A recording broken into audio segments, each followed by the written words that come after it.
Hello and thanks for joining us. This is the World News at 12 from Voice of the People 90.3 FM. I am Solomon Hoffem and here are the top stories. Marketers and Dangote trade words over petrol price amid escalating tensions in the Middle East. Senate summons Kyari and Abuja and others over unaccounted 210 trillion naira. Gunmen kidnapped 16 in Abuja, Nigeria's capital, including vigilante's wife and pastor's 4 children. ADC and APC fight over Tinubu's scorecard.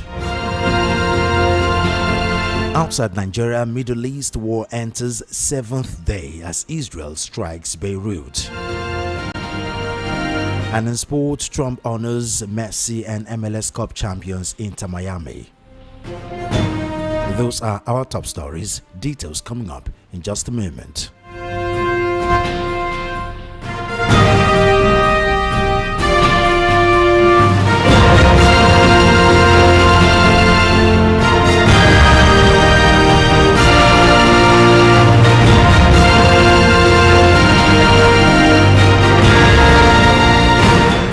First, on the news, amid the escalating tensions in the Middle East, the data from the Major Energies Marketers Association of Nigeria has shown that a liter of imported petrol is about 64 naira cheaper than the ones produced by the Dangote Petroleum Refinery. However, the refinery debunked the report, challenging importers to defy the ongoing airstrikes in the Middle East and bring in petroleum product. On Monday, the Dangote refinery increased its gantry price from 474 naira to 874 naira. The adjustment followed up jump in oil prices to $84 per barrel, up from below $70 days before the strikes involving the United States, Iran, Israel, and other countries. Following the increment, filling stations on Tuesday raised their pump prices to as high as 937 naira, depending on the location. Before the Middle East crisis deepened over the weekend, some filling stations had already been selling petrol at prices ranging between 812 naira to 839 naira. But the crisis disrupted the global fuel market, affecting Nigeria and other countries. However, data by MEMAN indicated that Dangote's petrol gantry price was 874 naira per litre as of Monday, while the landing cost of imported petrol was 809 naira 37 kobo per litre, showing a difference of about 64 naira between the two sources.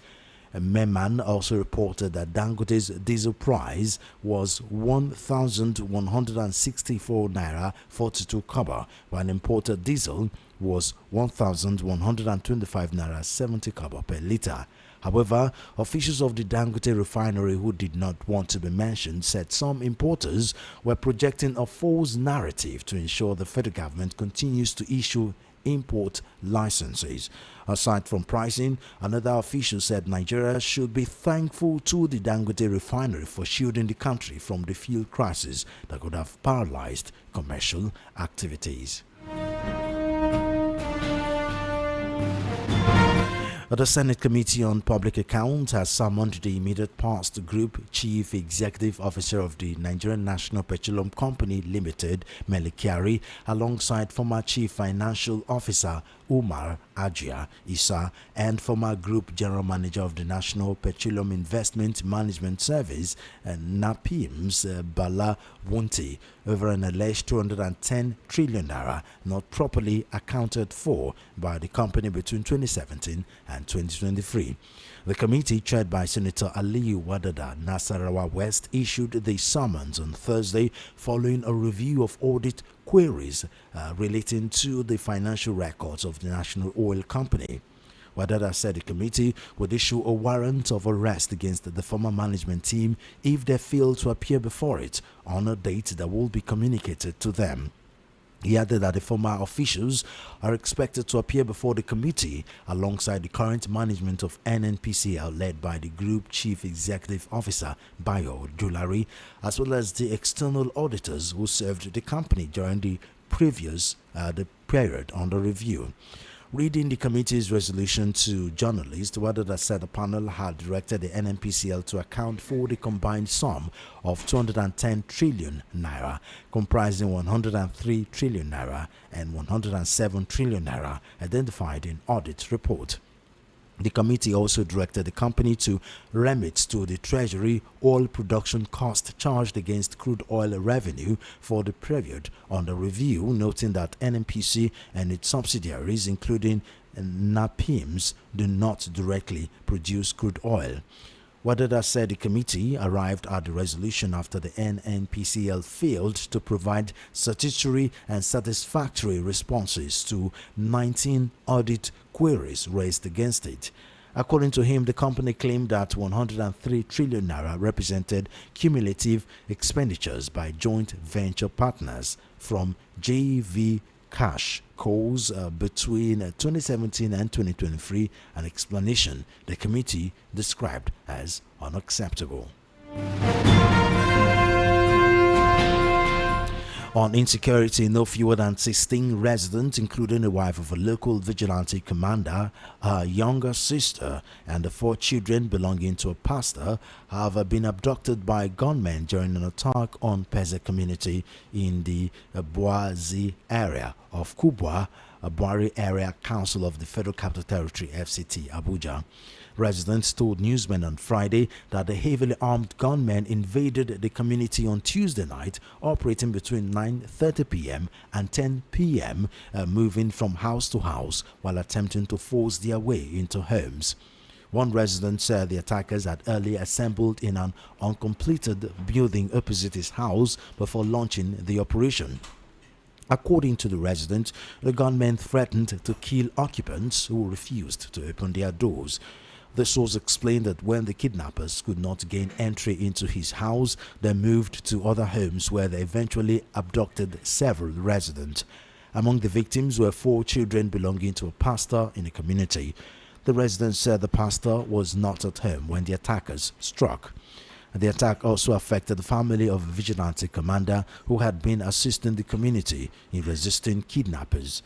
The source said the commander had just left his home around 10 p.m. when a neighbor called to alert him that armed men had invaded the area. He explained that the commander immediately rushed to the location mentioned by the neighbor, unaware that the gunmen had already surrounded his own residence. According to the residents, the attackers blocked the vigilante commander on the road when he attempted to return home and opened fire. The gunmen later stormed his house, where they abducted his wife and a younger sister who had reportedly come to visit the family 3 days earlier. Residents said the women had given birth less than 40 days earlier, and the kidnappers left the newborn baby behind. The resident explained that security operatives later arrived at the scene, but the kidnappers had already escaped with their victims. He added that the abductors subsequently contacted the families to demand ransom for the release of those taken.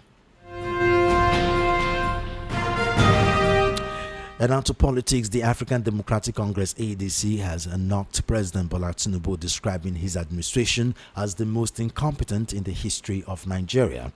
The opposition coalition party, in a statement by its National Publicity Secretary Bolaji Abdullahi yesterday, accused the administration of being obsessed with re-election to the detriment of governance. But in a swift reaction, the All Progressives Congress APC described the attacks as a clear sign that the opposition parties are already jittery ahead of next year's general elections. Reacting last night, Abimbola Tuki, special advisor to the APC National Chairman on Media and Communications Strategy, explained that the ongoing execution of capital projects by the federal, state and local governments across the country are proof and testimonies that the APC administration did not abandon governance for the 2027 general election as claimed by the ADC.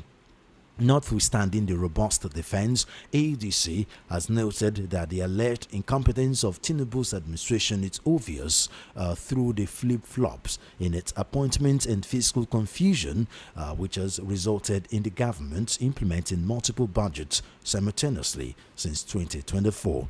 The party noted that while the government has continued to boast about historic revenue collection and unprecedented foreign reserve balances, it has allegedly borrowed more aggressively than any other administration in Nigeria's history. The ADC contended that despite the heavy borrowing, the country's budgets remain unimplemented while contractors are owed. It stated that this is responsible for the suffering of Nigerians. Presidency has also insisted that President Tinubu has demonstrated effective leadership through strategic policies and far-reaching reforms anchored on homegrown solutions. Still on politics, the chieftain of the African Democratic Congress ADC, Aisha Yesufu, has criticized the administration of Bola Tinubu over what she described as poor governance, claiming that Nigeria is a country is a glitch where nothing is going on. Yesufu, on a television interview, lamented the poor economic and security situation in the country. When Yesufu, who is the chairman of the ADC Online Registration Subcommittee, was asked about the initial challenges encountered after the party launched its online registration portal, she explained that the party's website never experienced any glitch but was undergoing periodic updates to improve the process. She also said that many Nigerians have already registered with the opposition party since the commencement of the online registration exercise, though she declined to give the exact number. She added that the ADC was overwhelmed by the level of support shown by Nigerians so far. Asked if her party could match the ruling All Progressive Congress APC in the 2027 general elections, Yesufu responded in the affirmative, saying that APC had little to offer. She acknowledged that the ruling party has over 30 governors, but insisted that the ADC has the support of Nigeria. Take a listen.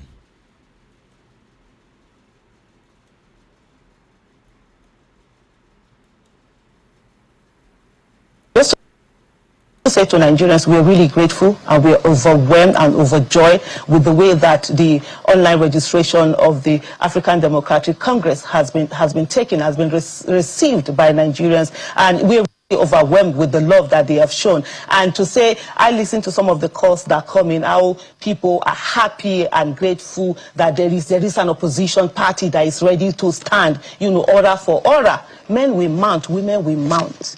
Come 2027, by the grace of God. How many people so far do you have in your database now? A lot. Was up to a million? A lot. I'm not going to give you this thing. A lot. And when I say a lot, hey, Nigeria. You are the chair. We're happy. You are the chair. Yes, I'm the chair of the online registration subcommittee. Yes, absolutely. I'm the chair, but I'm not here to give you the information or whatever it is. But let me tell you something. Nigerians, we're grateful. We are overwhelmed with the joy and love that you all have shown us. You're talking about, is it going to be able to match the ruling party that has? Do they have anything? That's why they have. Yeah, they have 30 governors. We have over 200 and something million Nigerians, minus the 30 governors and the few of the supporters that they have. So that's with entrenched political structures. Well, political structures are people. Political structures are not building that you put all over the place. And so we, the citizens, we as African Democratic Congress, we have that political structure. We have the people all over Nigeria who are really excited. And you know the thing about it, and I'll tell you something. The ADC is not mincing the words that, when it comes to money, that the APC can outspend the ADC. Definitely they can outspend it because they have our coffers, our national wealth at their disposal to do whatever it is that they're going to do with it. But one thing that I can tell you, they cannot outpassion us. And when people are driven by passion, they go the extra mile more than the people who are paid to do anything. And so we know that we have the support of Nigerians, we have the passion of Nigerians, and Nigerians have really shown us overwhelmingly that indeed they were waiting for this. And even before we launched the online portal, there were a lot of calls for it, for the registration, membership cards, and all of that. I would say on behalf of the African Democratic Congress, we are grateful Nigerians.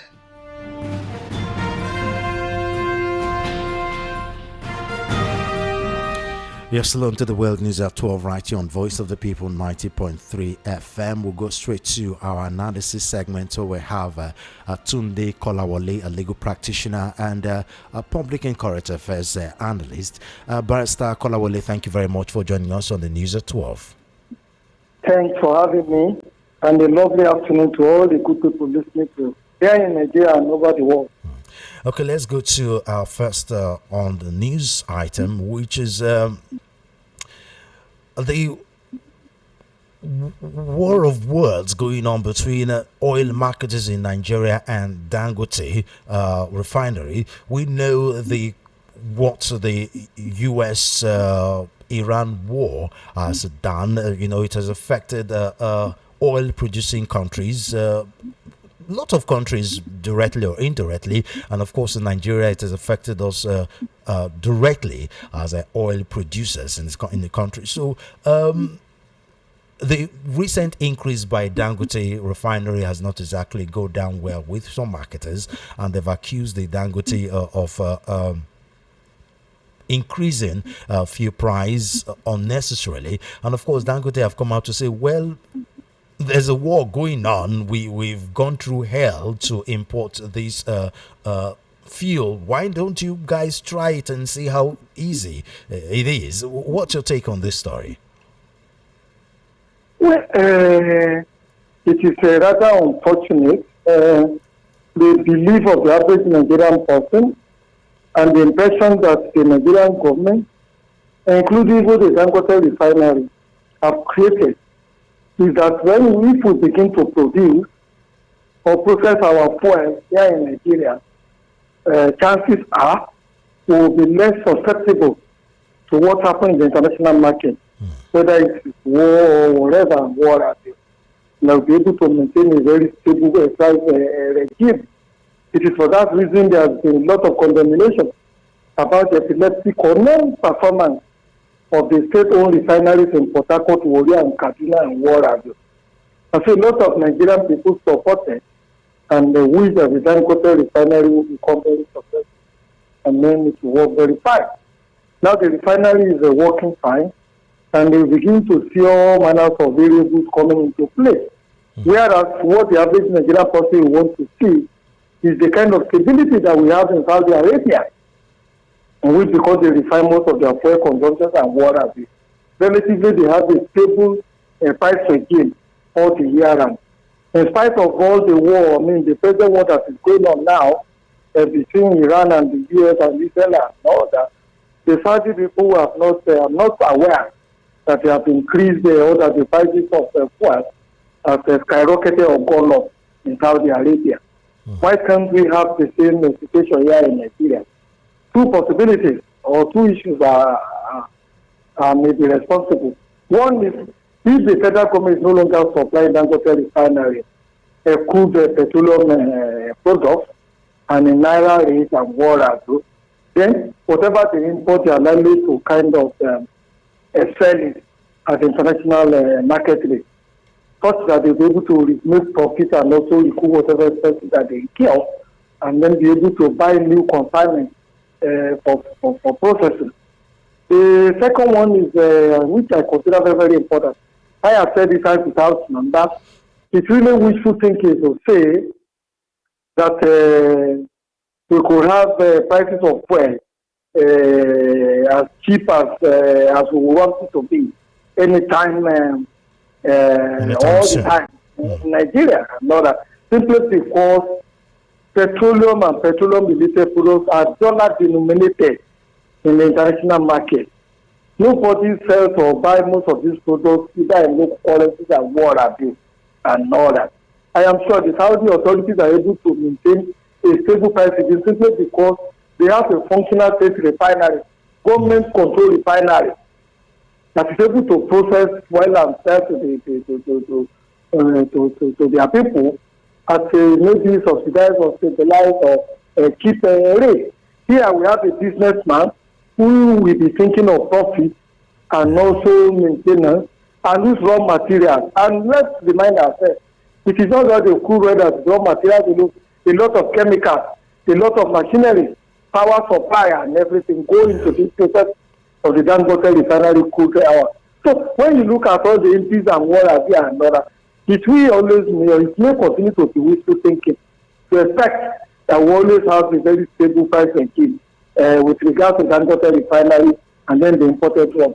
A lot of variables will continue to influence those things and other. So my take is that the government should just allow the market forces to determine what happens in the petroleum sector. If they don't want that, then they must resuscitate their own refinery, which they are proved incapable of running for more than 30, 40 years and more. So if they are not going to be able to run their own refinery, they should just allow the market forces to determine it. Now, Dangote, the price difference actually is just 64 naira. Some would say, but that is the law. Some would say Dangote should be applauded for it. Like, if not for Dangote, considering what we've been through as far as oil is concerned, of course, as you alluded to some time ago, non-functional NNPC, it would have been way worse than what it is now. Do you agree with that? Absolutely. But before I address that, let me quickly say that this is before naira you are talking about. When you know the millions of liters of petroleum products that Nigeria consume on a daily basis, times 64 naira and more than, it turns a very huge, very colossal amount of money that should be of concern to us as individuals. Because at the end of the day, all that money will impact either negatively or positively, but mostly negatively, because it will affect the price regime in the market. Now, with the question you asked, you are asking me whether Dangote is right or wrong or something. Am I correct? Yeah, I said some will argue that 64 naira difference is commendable because it would have been way worse if we didn't have someone like Dangote considering the antecedent of the oil situation. I mean, NNPC is practically not functioning. Exactly, I agree with you absolutely. A lot of consequences will have come in there without the stabilizing the impact or effect or activities of the Dangote refinery and other. We could have scarcity if we could have scarcity with the war that is going on now. Because a lot of them have paused. Yeah, because a lot of these countries have paused production while the oil jumped from $70 to $84 per barrel. Exactly. The ships can also not move freely on the international Strait of Hormuz. And all that waters. And of course, too, you and I will know that the fear of Dangote by the independent market has become the beginning of a wave of. They know that if they misbehave in that area and all that, the Dangote interventionist activities that have not stopped them from criticizing. I mean, exactly, because that's exactly why we're talking about this right now, because they've been trading wars for the last couple of hours, the marketers and Dangote. Exactly. The truth of the matter is, let's be honest ourselves, price fixing of price by authorities and others have never worked anywhere in the world. Has never worked. Price control in the world and others. So the earlier we begin to attune ourselves, the earlier we begin to and get prepared for a free market activity in the sector, the better for us as an individual. What we should just encourage is that some of these persons who are getting licenses and who are building refineries and who want to, we should just encourage them to go ahead and let's have more refineries in Nigeria. Like we said, with the millions of liters that we consume on a daily basis, the Dangote refinery alone may not be able to satisfy the local needs of the Nigerian market because Dangote will also want to be special products in the international market so as to be able to earn hard currencies of foreign exchange, with which some other inputs, with which they process the petroleum products. If we don't begin to do that, and I will begin to move in this cycle of a crisis that will never be able to solve the problem that we have in that sector. The alternative that we should begin to invest massively in solar energy in Nigeria. We could also begin to invest heavily on the wind energy. And like I've always advocated too, Nigeria is not too small. Nigeria is not broke to begin to invest in nuclear energy and all that. It's a very clean, it's also very, very efficient and what have you. So this dependency on fossil fuels, the world has gone beyond that. And like I continue to state and advocate, sooner than later, the fossil fuel, the petroleum product will be like coal that nobody will want to use. Also, technology, also sources of energy, and sources of energy now. We have mentioned solar, we have mentioned nuclear energy and what have you. We have mentioned wind energy and what have you. Scientists are also working very hard on getting some other alternative sources of energy. Like I read somewhere, I haven't confirmed that the Chinese people are now beginning to install turbines under the oceans, which as the sea is moving, it is propelling those turbines and what have you, and they're using it to generate electricity. They're also creating artificial rivers and dams with which they're also generating electricity and water. Even diverting the course of rivers from the north to the south and south to the north and water. So to be able to make maximum use of all these water and other related energy sources and all that. With the manpower we have in the area of engineering, whether civil, mechanical, and electrical and water, we should begin to see some of these experimentations going on in the diverse areas of technology. I have also challenged the academic community so as to lessen the federal government that ordinarily the Nigerian universities and polytechnics should have severed themselves from the national grid. Most of our higher institutions should be able to produce their own energy needs, either in forms of wind, in terms of solar and water. Become a kind of linchpin with which to teach their students the practical aspect of electrical, of civil, of nuclear and water and all that. Okay. Some universities abroad are not key to national grid. Some universities don't even use some of these computer software that all these people produce and all that. They invent, they manufacture, they innovate their own computer software and even computer hardware and all that. They teach their students and also handle their own activities. And they feel more protected using such facilities. Okay. Now to next story. The Senate Committee on Public Accounts has summoned the immediate past Group Chief Executive Officer of NNPCL, Mele Kyari, alongside the former Chief Financial Officer Umar Alhaji Isa and the former Group General Manager of the National Petroleum Investment Management Services, NAPIMS, Bala Wunti, over an alleged 210 trillion naira not properly accounted for by the company between 2017 and 2023. Obviously, they also invited the current group chief executive officer of NNPCL, Bayo Ojulari, too, into that committee meeting. This is one of several discrepancies that majority of these Senate committees have pointed out. Lots of monies unaccounted for, and top on the list has always been NNPCL. So I'm sure it's not surprising that they had to invite, because they've invited the current NNPCL leadership on several occasions to come, account for some of this money, and they've always either refused to appear or sent representative that know nothing or little or nothing about this money. So it's not surprising that they've invited Mele Kyari and his leadership of the last NNPCL dispensation. What do you think? Honestly speaking, I don't know. I was listening to a radio analysis this morning with regards to these issues that you have raised and all that. And for God's sake, it was a mind-boggling thing that I had from the House of Reports, from the Senate. From the Senate with regards to this accountability at the NNPC and other. I give you just one item. They said NNPC's name was changed to NNPC Limited. And I think it was the change of name, orderly change of name. cost about 5 billion naira or thereabout or something. You not any change of name. You just fill a paid form at the Corporate Affairs Commission and what have you.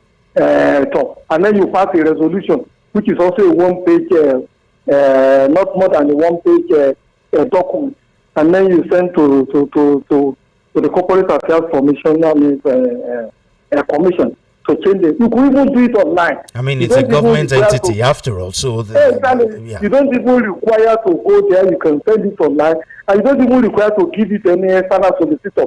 The people in the legal department of the NNPC could have done that. So if you are now doing change of name for God's sake for some billion naira and whatever, it calls to serious question. The kind of mindset that the kind of people who have been managing the affairs of the NNPC. There were also some issues that were said have been abolished since before 2017 and whatever, which the NNPC is still paying money for up to 2023 and whatever and all that. Well, several governments, not just this government alone, have in the past tried to pay opaque nature of the NNPC accountability structure and whatever. And they also woefully failed. Why did they fail? They failed because it is almost 90% of our allies are involved in putting their hands in the cookie jar of the NNPC. It is the only pot, their milk pot, where they get most of their personal problems and issues resolved and what have you. So you hardly, when too many people are involved, and all that, bringing them to the accountability becomes a very, very difficult exercise. Some of the people that even want to come and give, to come and account for some of these issues, they are there and what have you. And with them may have gone some very important documents, which they may have taken or which they may be hiding, which the investigators they no longer have access to and all that. I also think that this may be the reason why the president took some steps some few weeks ago, saying that all money from the petroleum department or sector to be paid directly to the national revenue account and all that, and not pass to any agencies for them. I am also told, I have not confirmed that too, that some of the members of that committee that came up with some of this scrutiny of the NNPC account and what have you. I've had meetings with Mr. President, this past week and all that. Maybe the president wants to be more, to be better briefed on what is happening and what have you and all that.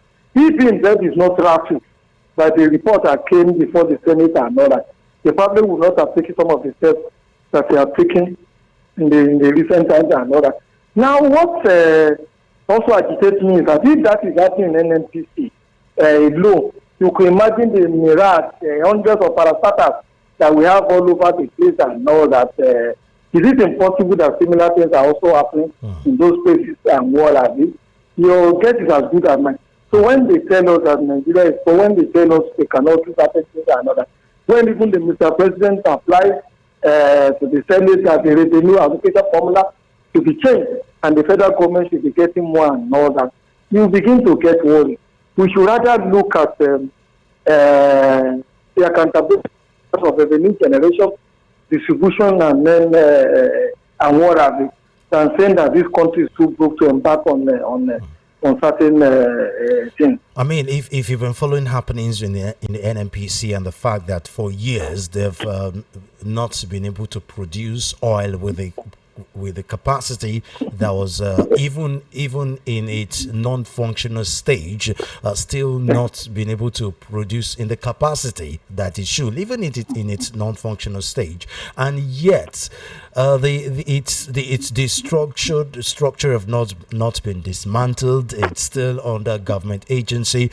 And when you hear a story like this, I mean 210 trillion naira, then you would understand why. I mean it's a source of huge corruption. Yeah, it's not it not surprise us. Like I said all the time, For so long, the NNPC has been the only port and also the make job for the Nigerian airline. Not just in any particular political party, but right from the era of the military, to the present times and war. So even when they are not producing a single liter of fuel and all that, huge sums of money, trillions of money is still going into that moribund organization.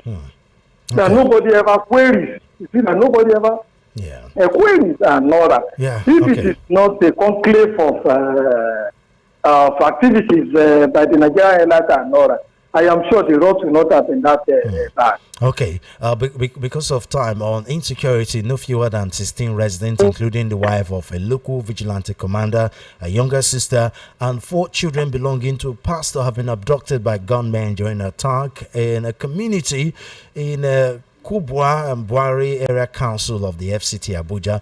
Now, we keep getting these insecurity stories despite Donald Trump and U.S. intervention, and most popularly the strike that happened on December 25th in Sokoto. We keep hearing this insecurity situation and kidnapping, if not anything, it has surged. How do you think this intervention will happen now that the U.S. have gotten themselves involved even in more war, with Iran being the latest one? Don't you think the U.S. will be stretched very thin, which would now reduce their attention on Nigeria and their assistance in insecurity in Nigeria? Well, the issues you have mentioned is a very troubling one. Troubling for so many reasons. Kuba that you mentioned and some of the Abuja and what have you, that is the Federal Capital Territory. Yeah. It is supposed to be one of the most secure, the best secure part of the country. I lived in Kuba before, and Kuba is a city on its own, a very, very big place and what have you. But we don't expect that kind of happening in those places and what have you. So if it is happening, it means that we are probably returned to the era of 2015, 14, and what have you, in which these bandits and jihadist movements were very active in Abuja, that is to go to headquarters, United States headquarters, and some of these public places to plant bombing there and detonate it without the fear of being apprehended by any of the security forces.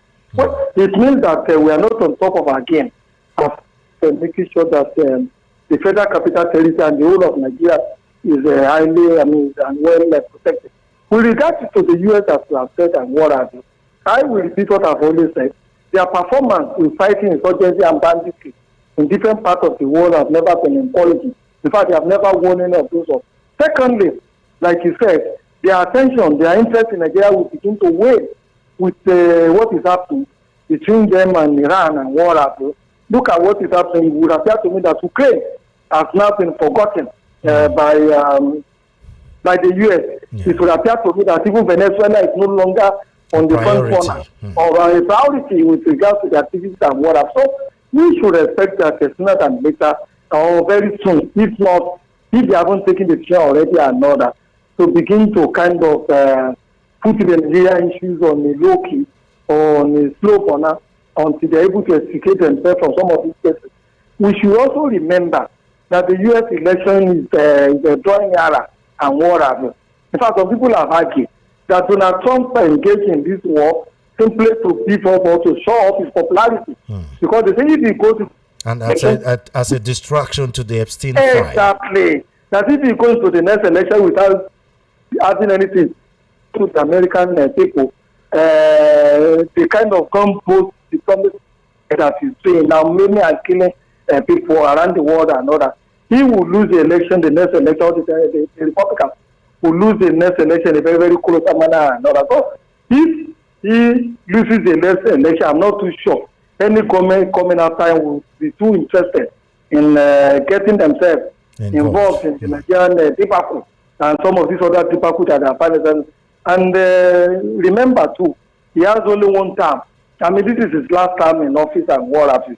I'm not too sure that the American people will grant him a third term.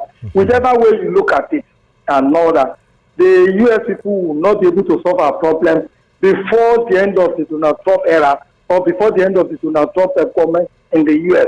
But, whether it ever ends or not, we will still have a colossal amount of money or debt to pay to the American people because they don't do this thing free.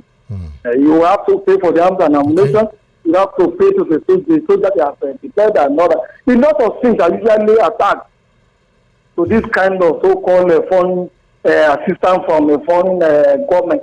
Look at what they are asking Ukraine to do, to feed their precious mineral locations to the UN to be able to help them in this one. Look at what they have also done with Venezuela. Some Nigerians have argued about that they don't mind. I mean, what's the use of having all this oil, which the ordinary citizens are not even enjoying in the first place, and people are being killed on daily basis in addition to that. So we're not even enjoying all these resources in the first place.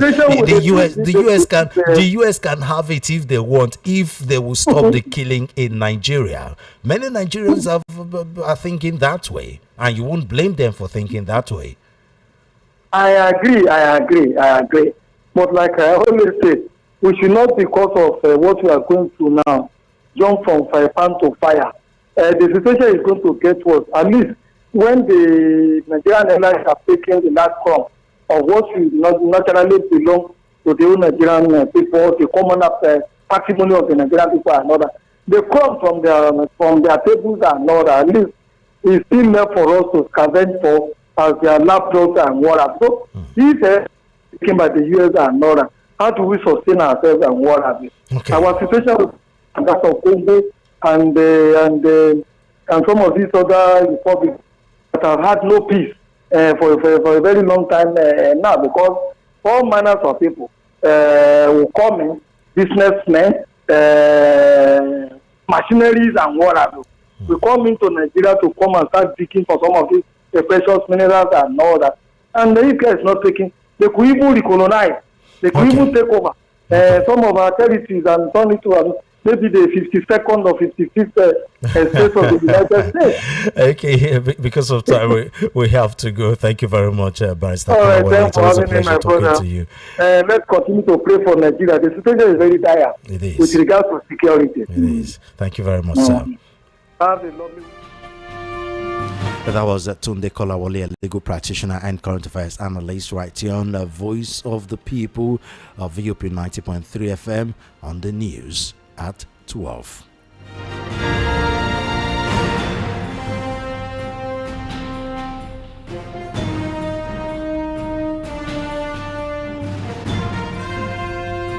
And for a quick look at what's happening outside Nigeria, the raging Iran war, which has spread across the Middle East and beyond, enters its seventh day on Friday after Israeli forces announced a next phase in the conflict and bombed Beirut's southern suburbs.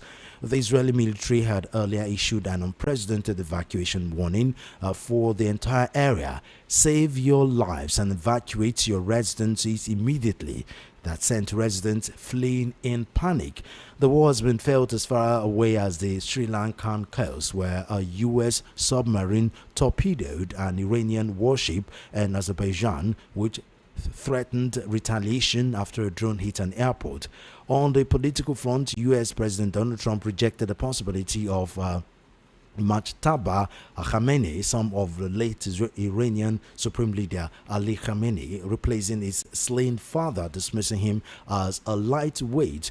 The remarks suggest a willingness to work with someone from within the Islamic Republic rather than toppling the government entirely, despite Trump's repeated exhortations for Iranians to rise up and take back their country. Lebanon was dragged into the widening conflict on Monday when Hezbollah attacked Israel to avenge the killing of Khamenei. Israel responded with airstrikes and sent ground troops into some Lebanese border villages, and on Thursday it targeted Beirut's southern suburbs, saying it was striking Hezbollah infrastructure. The Israeli warning that On a Beirut beach, hundreds of families, many of them scared and hungry, milled around after leaving, having nowhere else to go. Lebanese authorities say at least 123 people have been killed since Monday, with 683 wounded and at least 900,000 displaced. On Iran's borders, neighboring Azerbaijan warned that a drone attack on an airport will not go unanswered, raising fears of another country entering the war.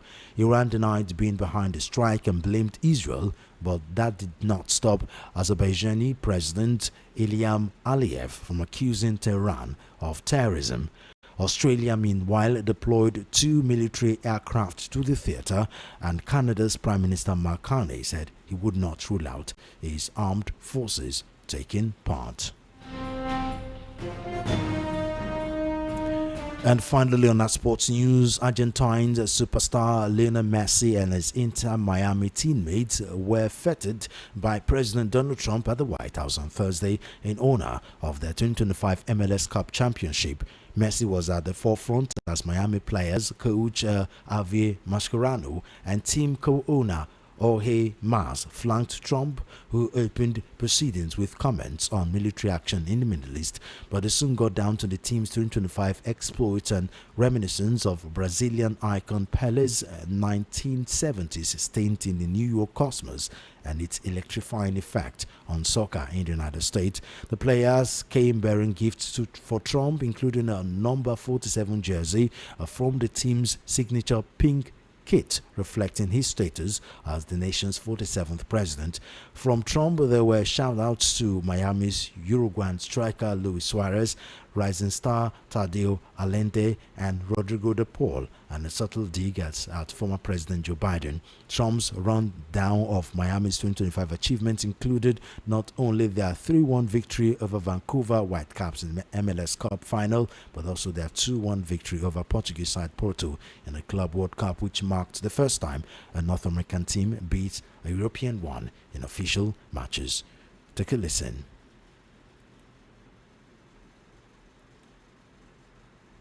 2025 was the record-shattering season for Inter Miami, beginning last summer at the historic FIFA Club World Cup, hosted for the first time right here in the USA. So exciting. I shouldn't say this because you'll say I'm old, but I watched Pelé play. He played for the Cosmos. Do you know that? And I don't know, you may be better than Pelé. Pelé was pretty good. Who's better, him or Pelé? Messi.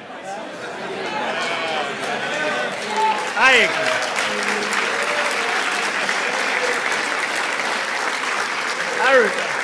I think he is. And Leo, you came in and you won, and that's something very hard to do, very unusual. And frankly, there's a lot more pressure put on you than anyone would know, because you're sort of expected to win, but almost nobody wins. They come in, they're great, they're the best in the world, they get paid a fortune. You came in and you won with all that pressure. That's an amazing tribute. So congratulations. Right? These men standing behind you have changed the culture of football in the United States of America forever. We can play with the big boys. We can be heavyweights. Our league can be one of the top leagues in the world. And it is this ability to dream, to persevere, to have no obstacles ahead of us that we will continue to be successful. And hopefully, Mr. President, this is not our only visit here celebrating an MLS Cup championship.